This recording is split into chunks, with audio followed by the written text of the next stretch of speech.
Okay, standing by, about a minute.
Just makes this more exciting today, and it's very exciting to be back at the park.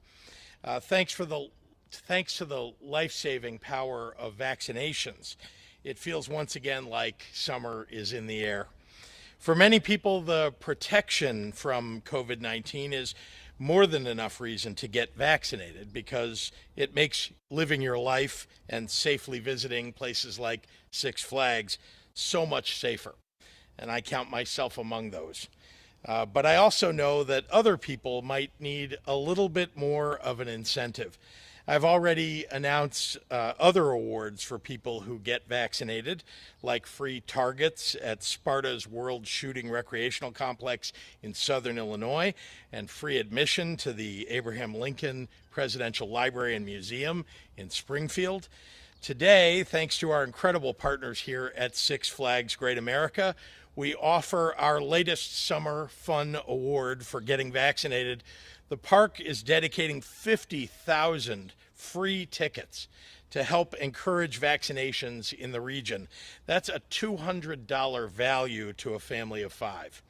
And that's not all. To make getting vaccinated and getting your ticket as convenient as possible, our National Guard vaccination teams will be setting up shop right here at Six Flags Great America starting the first weekend of June.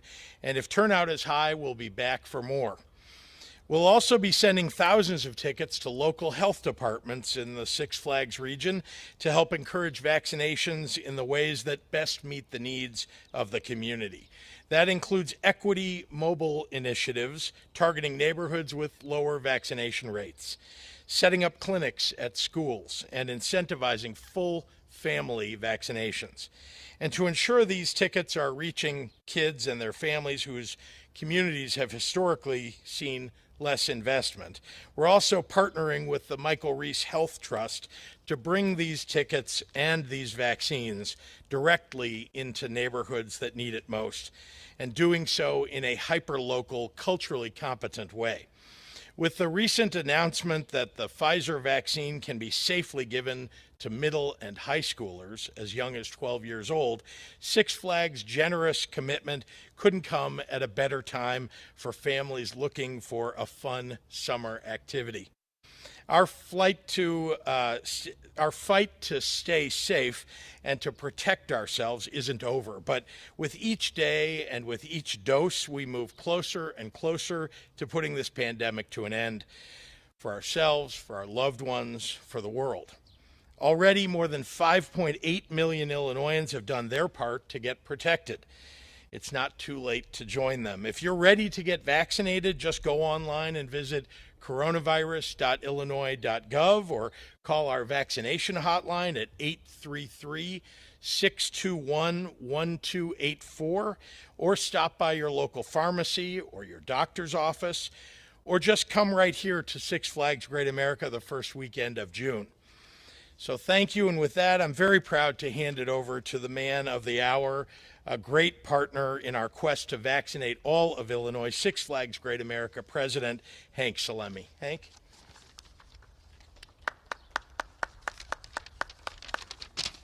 Thank you, Governor Pritzker, Mayor Hood. We're honored to have you both here at Six Flags Great America today. And, it is a very unique and unprecedented announcement that we're making today. We've never made this kind of donation of free tickets at our park or in our company. It is a unique and first time ever that we have donated $4 million worth of tickets, 50,000 tickets that can be used at Six Flags Great America, Six Flags Hurricane Harbor Chicago, or Six Flags Hurricane Harbor Rockford. We have a park just down the road that we never want anybody to forget about, and we're so excited to be partnering for such a very, very important initiative. And look, as we make our commitment to our guests, we try to deliver world-class service, thrills, everlasting memories, and we're dedicated to making a presence in our communities as well. Not only here in Gurnee and in Rockford, but really all over the country where we have parks. And we've been delivering on this in Gurnee for 45 years. Mayor Hood made a comment. He's been coming since he was 16 years old. We opened this park in 1976, and I know some people will tell you in this area or even around the state, this was the very first job they ever had or the first roller coaster they ever got on. And we're really proud of our history, but we really want to focus today on moving forward. And part of that, and enabling us to open fully, is for Illinois to be vaccinated. And it's an incredibly important initiative for us all over the country, but especially here in Illinois. And it's why we're making this commitment. Again, 50,000 free tickets that the state will be using in some of the ways that Governor Pritzker laid out. We're especially committed to making sure those tickets get into underserved communities and making sure people get vaccinated and be able to enjoy a visit to Six Flags Great America or Hurricane Harbor Rockford. We're the thrill capital of the Midwest. We're a summer tradition throughout Illinois, and we want to just thank the state of Illinois, Governor Pritzker, Mayor Hood for their support, and we want to open the theme park fully as quickly as possible. Hopefully the bridge to Phase 5 will come soon, and sooner after that, Phase 5, where we can just be at 100% and ready to go. So thank you. Thanks, Governor Pritzker. Thanks, Mayor Hood. Thanks all of you for coming out to our beautiful theme park today. Our signature double-decker carousel behind me. We really are appreciative and really excited to partner with the state of Illinois on this initiative. Thank you, everyone. Thanks, Hank. Great. Happy to take questions from members of the media. Governor, do you plan on any more incentives? You heard the announcement from Governor DeWine yesterday in Ohio.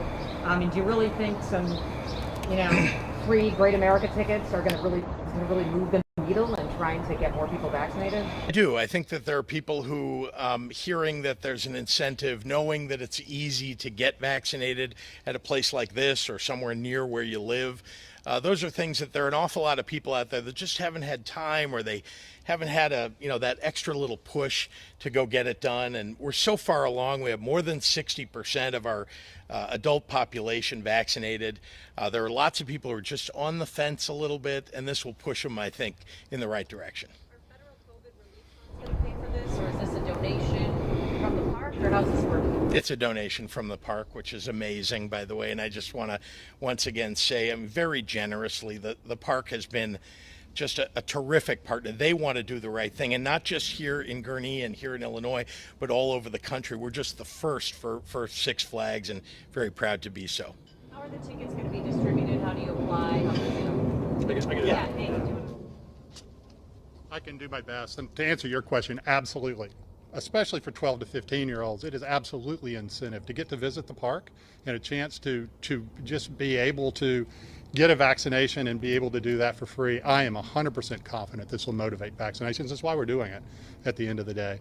And to answer your question, yeah, where we're going to distributing, our focus, and we're working with the governor's office now on the best community partners to distribute those tickets. And there are some, I think in the press release that goes out today, you'll see some examples of some of those places.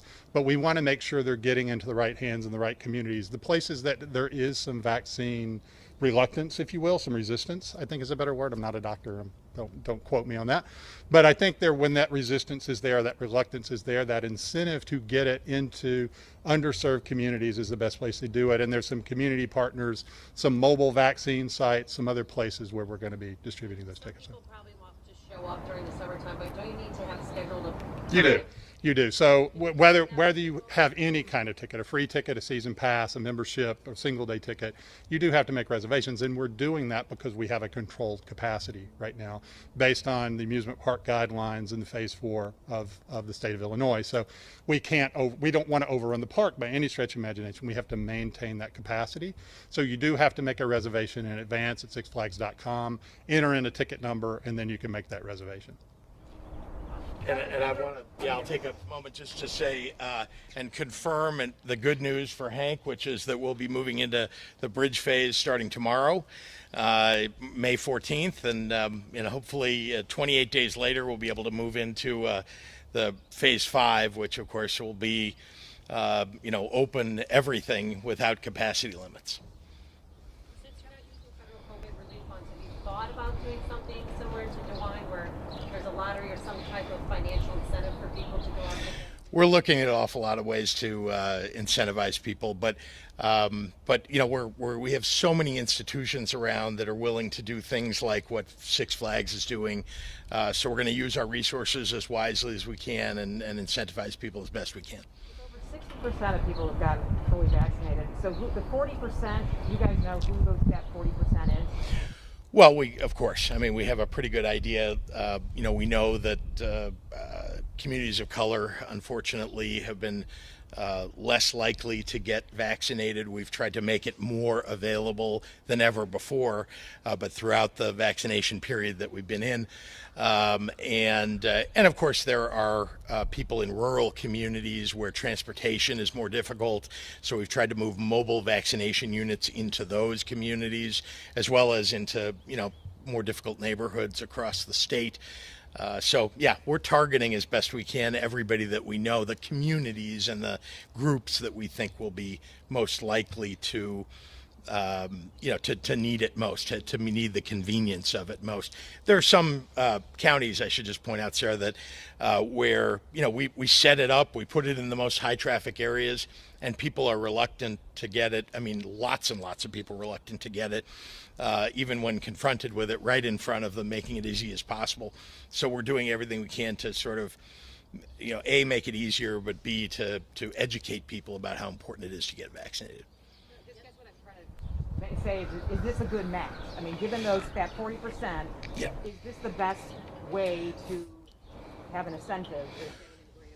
Well, so I'd just remind you, I think what the surveys would show you, if you look nationally, and we have surveys here in Illinois very similar, that there's a group of people who say that they'll never get vaccinated, right? And that's good news is that number is, 14 to 17% of people who say won't get vaccinated.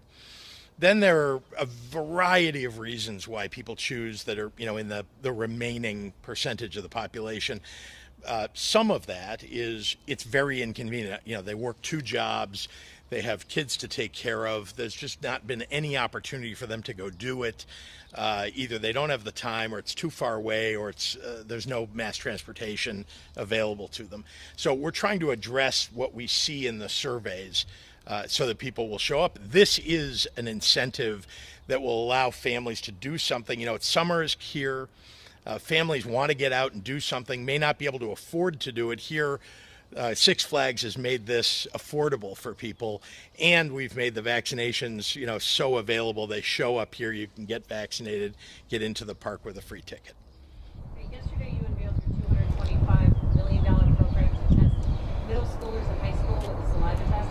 If our kids get vaccinated, do they still have to be subjected to donating a bodily fluid before they're allowed to go into their middle school? I know you think it's subjecting. We're trying to save people's lives. We're trying to protect people. We want people who feel like they want to get tested to get tested. That includes teachers, administrators, the people who work in the cafeteria at schools. Obviously, if you've been vaccinated, you don't need to get tested. But I'm trying to point out that our goal here is not to subject people to anything. It's to save people's lives. So it'll be made available at schools across the state of Illinois. We've got, as you know, 850 roughly school districts and 4,000 plus schools. And so we're working with the school districts to figure out what works best for them and make those tests available to them. And then can you explain the whole bridge phase and what happens during this bridge phase? Yeah, sure. Basically, as you know, we've had percentage capacity limits across the state. They've increased, the capacity limits have increased over time. When we got to phase 4, it's about 50% for most things, and I'm not going to be able to give you each detailed piece, but it's mostly 50% in many of the crowded kind of locations, right? Retail or bars and restaurants and so on. This will increase for many of them to 60% for this next phase, but also weddings will increase in the number of people, much more than from 50 to 60%, other kinds of outdoor gatherings and so on. And then we'll be moving relatively shortly, 28 days, to phase 5. Real quick, bothering you again about House Bill 2789. If it gets to your desk, are you going to sign it? I think there's still work being done on that bill. So the answer is we'll have to see how it turns out from the legislature. Yeah. And then can you talk about the scores? I have a few questions about boards and bridge phase. Yeah, I did want to talk about this, and I appreciate you raising it.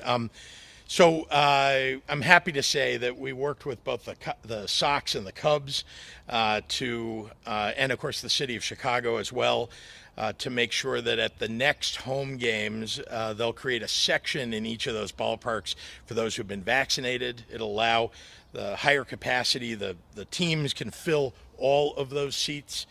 And again, for those who've been vaccinated in those sections.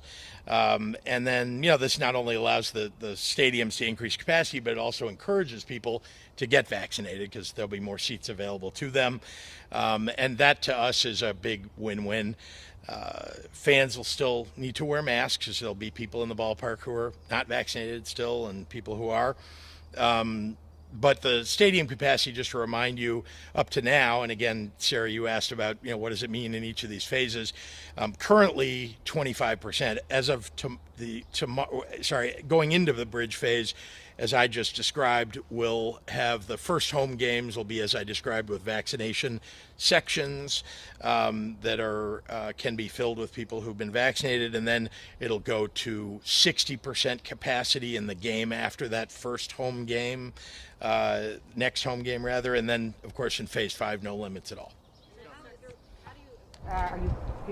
What's the proof that people are vaccinated? People are obviously offering that at when they come to the ballpark. They have the ability to say whether they're vaccinated, to show a vaccination card.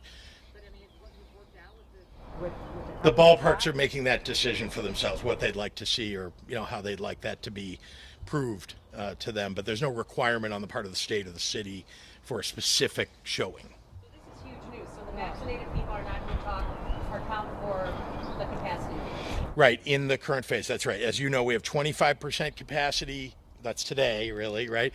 We'll be moving to 25% capacity plus everybody who's been vaccinated in the sections that they've been designated by the stadiums. And then in the bridge phase, after that first game, basically, after that first game home, they'll move to 60% capacity. And then phase 5, which is 28 days from tomorrow, they'll move to, full capacity. It's also the case for amusement parks. We're at 25% now. In the bridge, it'll go to 60%, but there's no vaccination special. It's 25 to 60%. And this is, as you know, there's a big difference, right? People are sitting next to each other in a stadium, and so we're being outbreaks. Thank you. Thanks, guys.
Representative Didish? Out of the record. Senate Bill 1904, Representative Costa Howard. Mr. Clerk, please read the bill. Senate Bill 1904, a bill for an act concerning children. Second reading of the Senate bill. No committee amendments, no floor amendments, no motions are filed. Third reading. Senate Bill 1966, Representative Mayfield.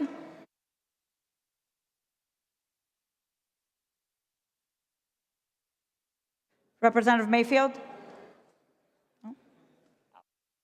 Out of the record.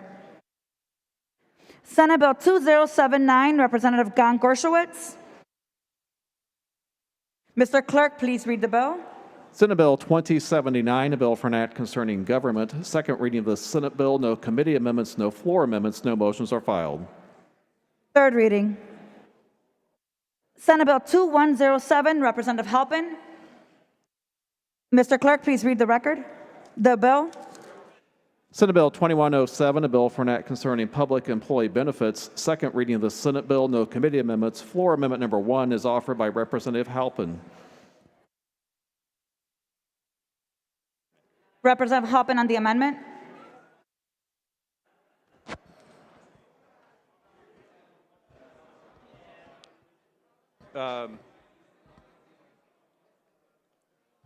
You can come back to me in one moment, Madam Speaker. Sure.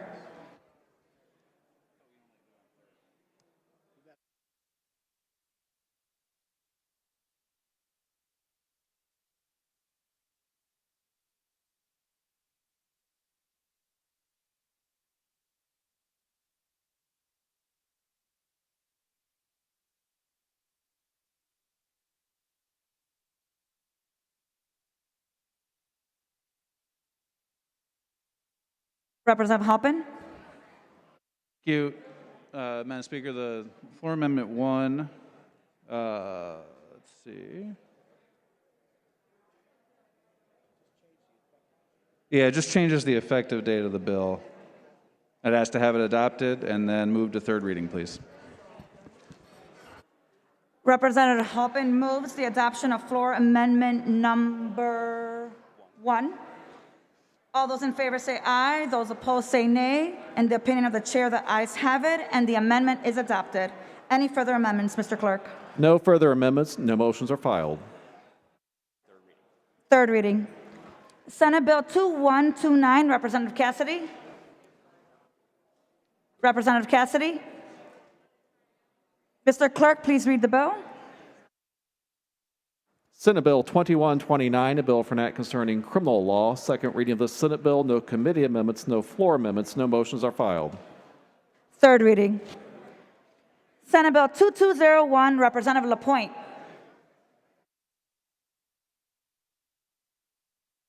Mr. Clerk, please read the bill. Senate Bill 2201, a bill for an act concerning local government. Second reading of the Senate bill. No committee amendments, no floor amendments, no motions are filed. Third reading. Senate Bill 2278, Representative West.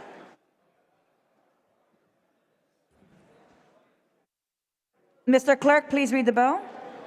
Senate Bill 2278, a bill for an act concerning local government. Second reading of the Senate bill. No committee amendments, no floor amendments, no motions are filed. Third reading.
Proceed to the order of House bills on third reading.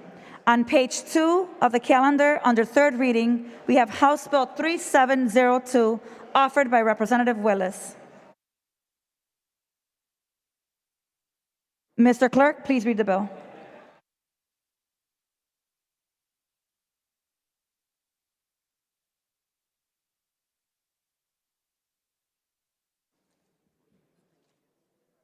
Mr. Clerk, please return this bill to the order of second reading for a floor amendment.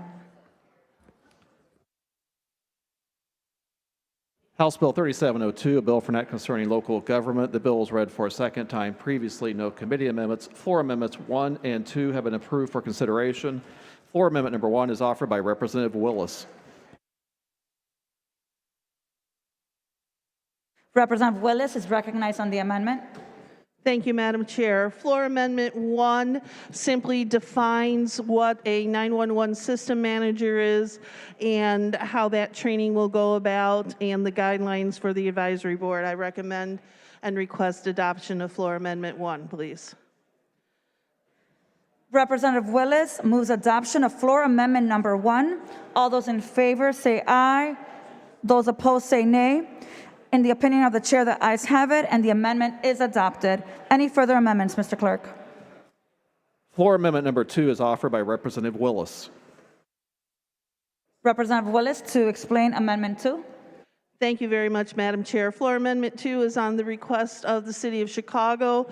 What it does is it extends the sunset on the 911 surcharges from this December to December of 2023.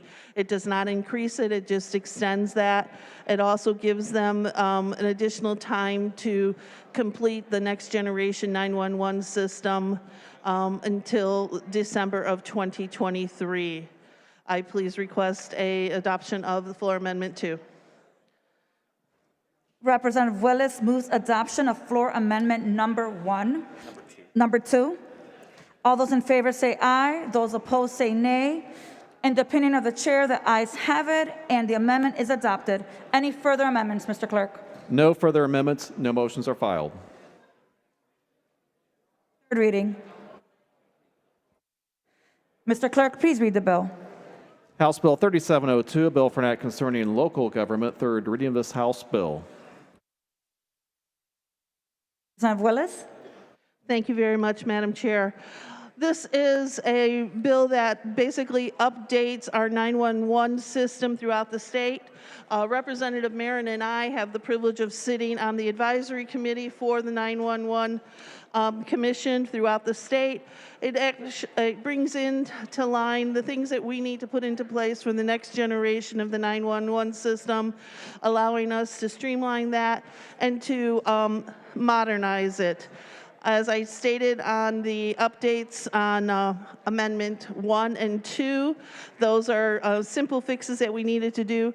This was all adopted with complete approval of the entire 911 Advisory Commission, which has about 40 members on there that gives their input on a regular basis. A quick overview, it does training for the operators, it develops comprehensive guidelines for emergency dispatch services, and it adopts the rules and the minimum standards of emergency dispatch. It is to get us to the next generation, and it works for all of our police and fire throughout the state. I request an aye vote. Thank you. Seeing no one seeking recognition, the question is, shall House Bill 3702 pass? All in favor vote aye. All opposed vote nay. The voting is open.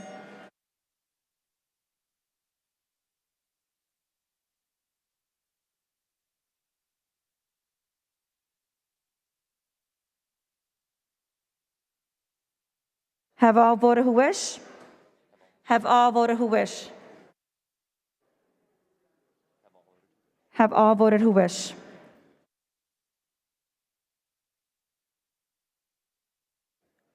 On this question, there are one.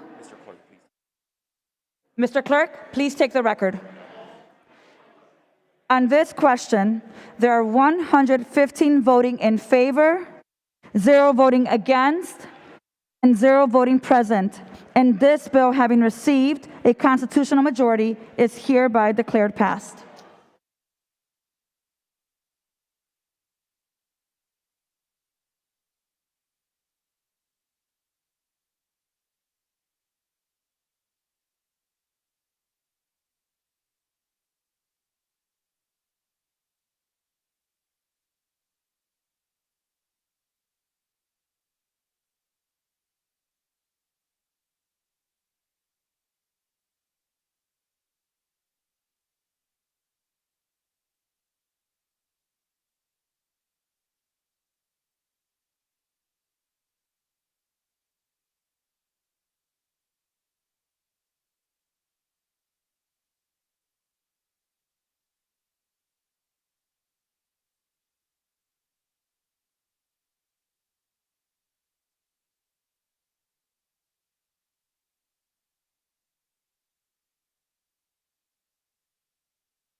Representative Ness, for what reason do you seek recognition? A point of personal privilege. Proceed. Thank you, Speaker. So I adopted and drafted a House Resolution 283 to recognize the efforts of an organization that has been instrumental in helping vaccinate people across the state of Illinois.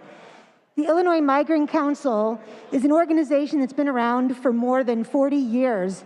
And before I started working with them, I didn't realize their history in our state and what they've done for the state of Illinois. My introduction to them is one of my constituents in my district is a member of the organization, and they have been doing pop-up clinics throughout the state. To date, they have vaccinated more than 25,000 people, and the numbers continue to go up. Their clinics are, in a word, family-friendly, positive, and the people that come to the clinics are overjoyed and grateful to be getting the vaccination. So I wanted to make sure that we acknowledge them, that this body recognized their efforts, because they are making it possible for all of us to live more freely and safely today. So thank you very much, and just ask for this body to acknowledge the Illinois Migrant Council. Thank you. Thank you. We give an applause. Thank you so much.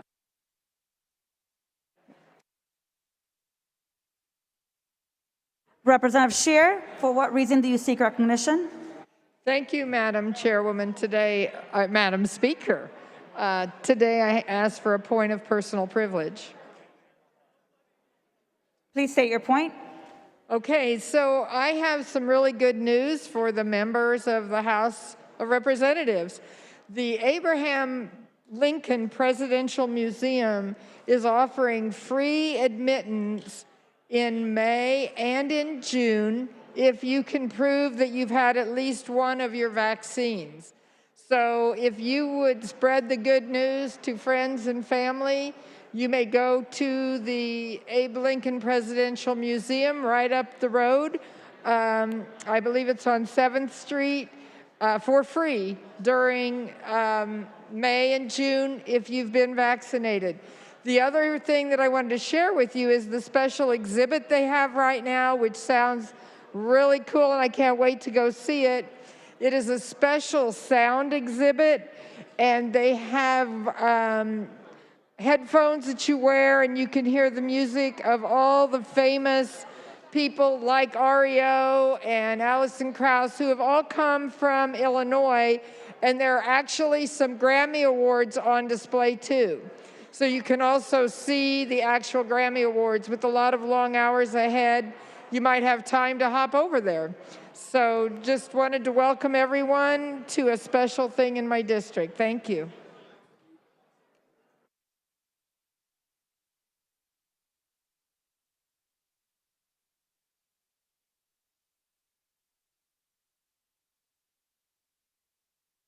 Thank you, Representative.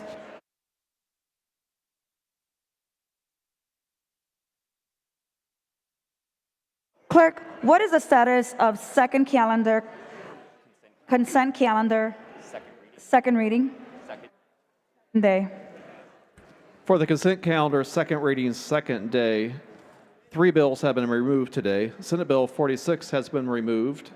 Senate Bill 214 has been removed. And Senate Bill 1632 has been removed. All bills on the order of consent calendar, second reading, second day, have been read for a second time. Third reading.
Mr. Clerk, agreed resolutions.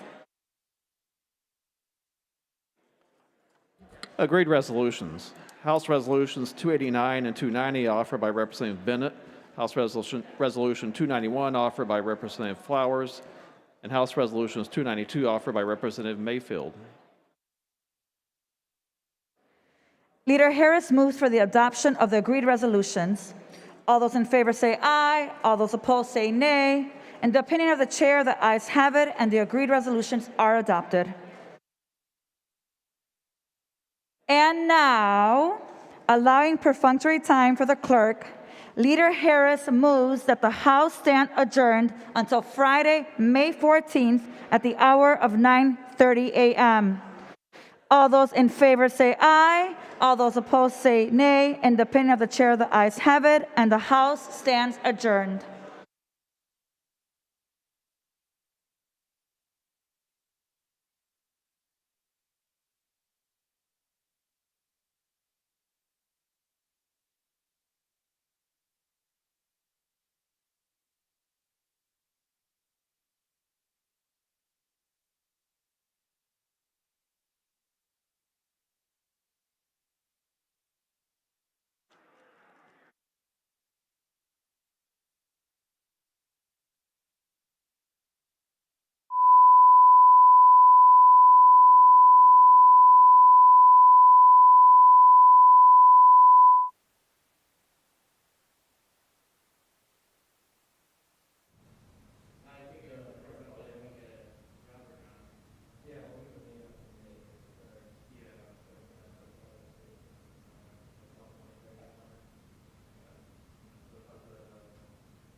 matches.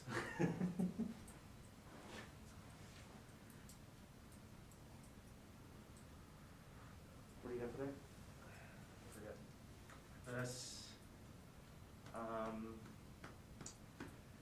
there was a bill story that's coming up in committee later today that I thought they'd enjoy, so I pitched it to them. It's the unused lunch program at schools.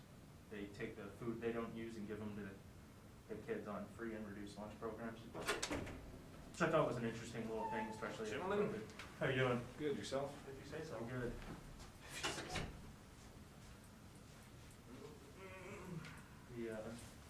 But yeah, that, and then, mowing the bush, and the environmental council, we were talking about phasing out lead pipes this morning. I saw that, yeah. So, I guess I should stop taking up all the chairs. Congrats to you guys. Yeah, just take up everywhere. Yeah, tomorrow. Congratulations. Thank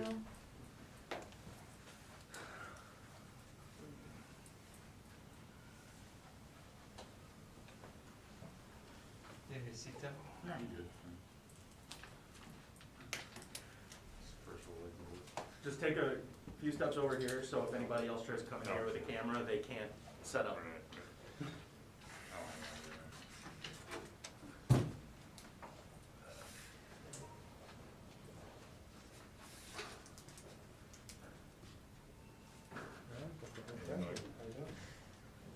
Nice. The CDC is going to say that vaccinated people can ditch their masks indoors in many instances, according to an AP source. Hey. I knew. Yeah, how you doing? They did recommendations the whole time. You brought everybody. I don't know, it's an anonymous source. I'm not sure I can trust the reporting. Is it just one anonymous source or is it multiple? The person briefed on the announcement.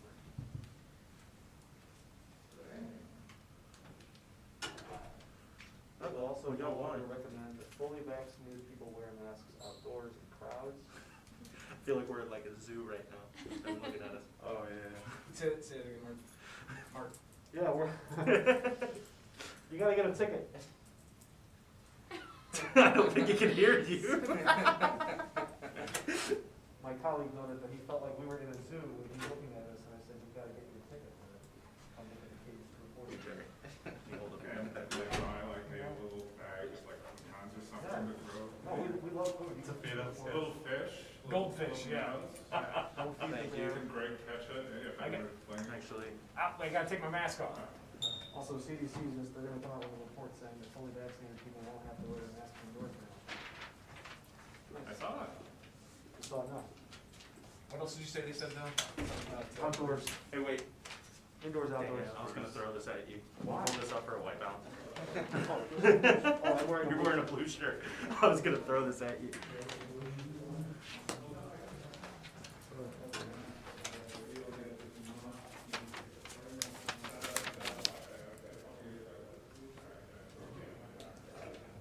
Good? I can't zoom in far enough. Well, you're going to want it from back there because you don't come in front of those lights. It's going to change Yeah, I'm the not- temperature. Not that big.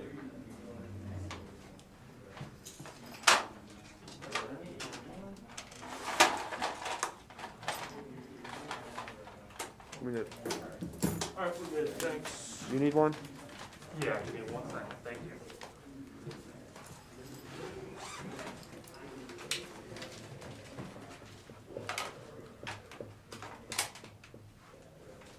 Anybody got any big weekend plans? Going to the Sox game Saturday, Jerry. I'm graduating. That's my plans. Thank What's you. that? It's a graduation are my plans. Yeah. Happy Friday. That was my. That is page 1 of the Springfield Mayor's State of the City address. Breaking news.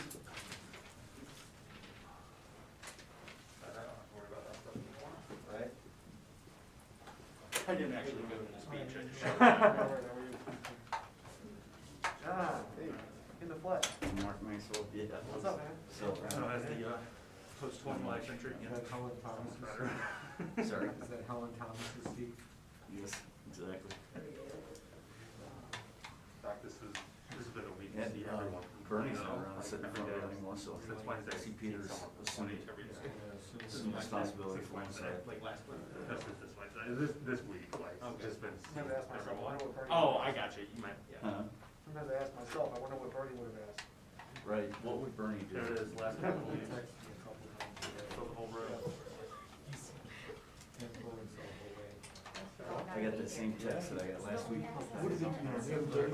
Doing the weekend review before they even adjourn for the week, you know, so I responded, I'm gonna stand in the middle aisle, point to the heavens and say, I demand accountability on behalf of the House GOP. Hey, something we can go to.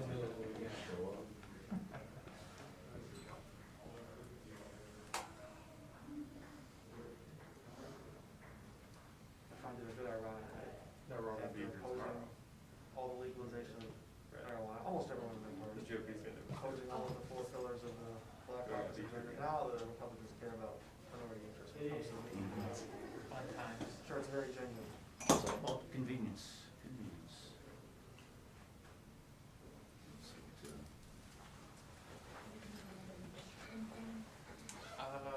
If I had a bit of money on it, yeah.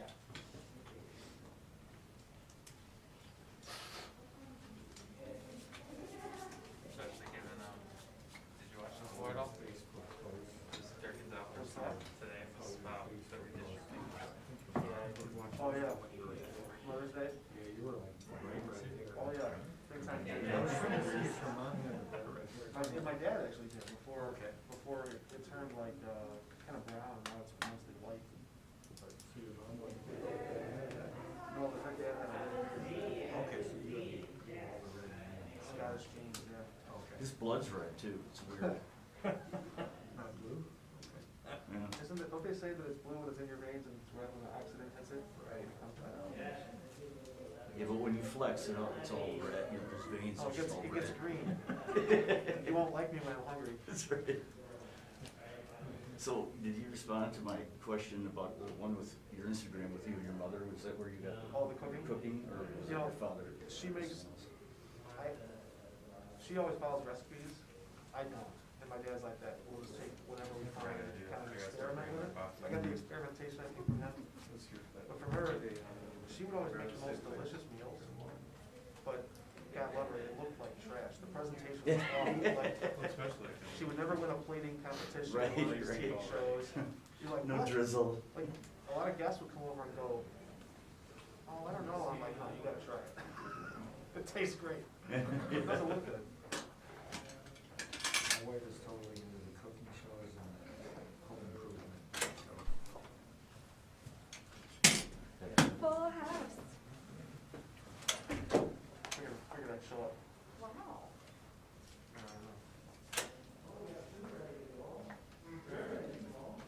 Hi, everyone. We are just waiting on Representative Stonebatch. She's leaving the floor right now, so we'll get started in just a minute. Sorry for the delay.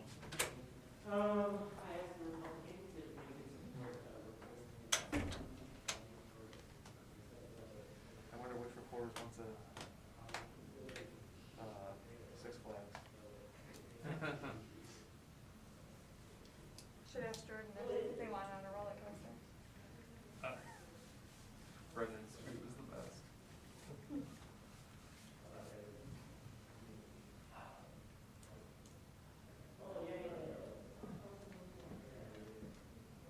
CCC is gonna